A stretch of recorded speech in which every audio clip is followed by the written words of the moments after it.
Kamala Harris has a lot of firsts attached to her name.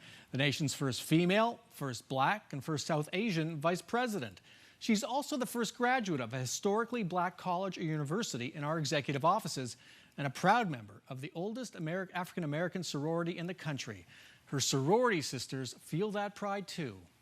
Joining us are the current and former leader of the Alpha Kappa Alpha chapter here in Phoenix, President Sean Geer, and immediate past president, Dr. Eula Saxon-Dean.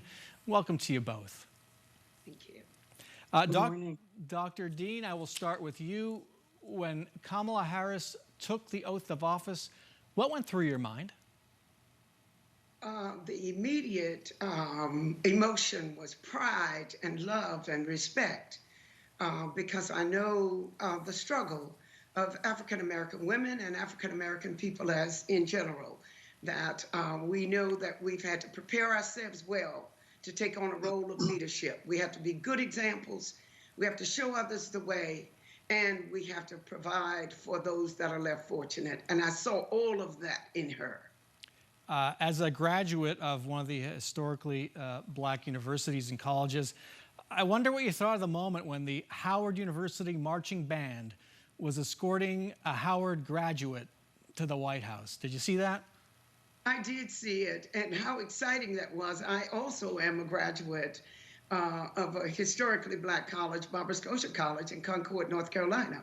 And it was just a joy because when I went away to school, even at that point, our opportunities were limited. And so it was a joy to see these young people have this opportunity and know that they too will be raised up as leaders in our community. And Sean Geer, different generation from Dr. Dean. What were you thinking as you watched all this?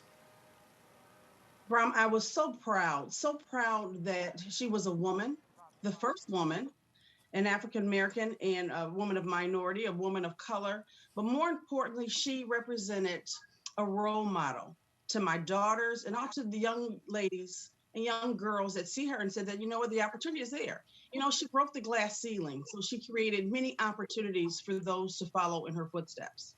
And she's very proud of her connection to Alpha Kappa Alpha. She said when she accepted the vice presidential nomination, Harris did, "Family is my beloved Alpha Kappa Alpha."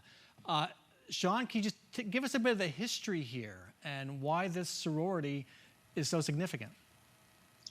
Well, this organization, Alpha Kappa Alpha Sorority Incorporated, was founded 113 years ago on the 15th of January of this year, 1908. And those young women had a vision that they wanted to provide for others and make the way for others, and some of the targets and programs that we have there. It started with one chapter, and now we're nationwide. Over 300,000 members in our organization. And to see her with the proudness that she has, the love and devotion, myself and probably some of our other members in our chapter, we feel that same thing as well. Some of our programs that we've done as an initiative that started from the beginning 113 years ago is we do things to promote HBCU. We do things to promote the arts, the wellness of women, global impact, where we collect, we make pillowcase dresses and shirts, and we donate shoes and glasses to those less fortunate. We have annual Fashionetta fundraiser. It's the first Saturday in December. We raise funds for scholarships for the youth here, deserving students, so they can have the opportunity to attend college as well.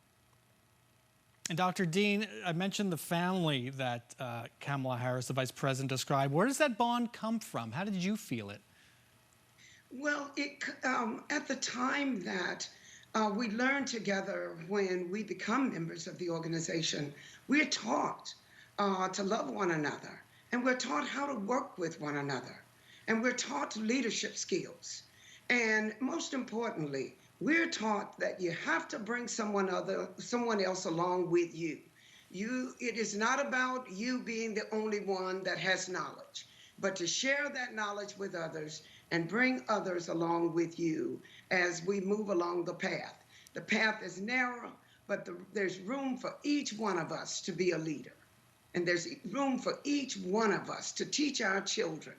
And I think that's the message that I would want our children to see and to have this morning, and a message to our parents to not give up, but just get up day by day and do a little more each day, and have faith that an opportunity will open for us. And I think that that's a bond we keep in our heart. And Sean, I'll end with you. What does it mean, do you think, to your children who will now have grown up with an African-American president and an African-American vice president? For my children, it is a tangible. If you see it, it can happen. You have to have the dedication, the ambition, the drive, motivation, and passion to make that happen. One thing is an organization that we have a signature program. It's called #CAP. And it's a program that we use, and when my children are of age in high school, when they become high school students, that they'll be in that program as well. And it prepares them for college. It gives them all of the tools that they need as far as how to fill an application, what college is best for them, financial aid, how to complete that application, and then resources and tools necessary. So for them to see this opportunity happening, I think they had a lot of pride, and I did as well. Sean Geer, Dr. Eula Saxon, Dean of Alpha Kappa Alpha, thanks so much for joining us.